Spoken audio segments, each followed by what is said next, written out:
Service Tour 2014 er en tur rundt i hele Danmark, hvor vi besøger alle handelsstandsforeninger og cityforeninger og storcentre.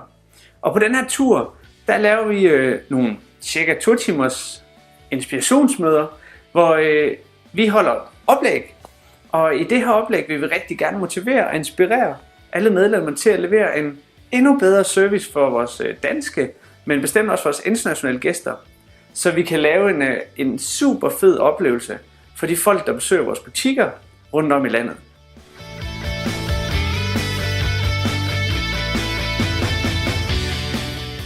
Det består både af liveoplæg og videooplæg.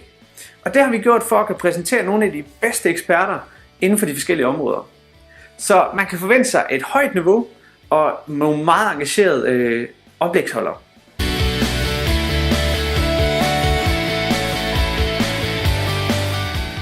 Man skal tage med på det her inspirationsmøde, fordi man helt sikkert får nogle helt konkrete værktøjer, man kan tage med hjem og arbejde med det samme. Man får helt sikkert også nogle inputs og måske nogle nye metoder, som man kan bruge til at inspirere sine medarbejdere til at levere en bedre kundeservice. Og samtidig så bliver man præsenteret for nogle værktøjer, som man kan bruge i det fremtidige arbejde for at løfte kundeservicen i den enkelte virksomhed. Og helt sikkert så får man nogle gode underholdende timer med en masse god energi og nogle mennesker, der virkelig er passionerede om de emner, de præsenterer. Så jeg håber, at vi ser rigtig mange mennesker rundt om i byerne, og jeg glæder mig til at møde dem alle sammen og være sammen med dem, og forhåbentlig være med til at løfte hele serviceniveauet i hele Danmark.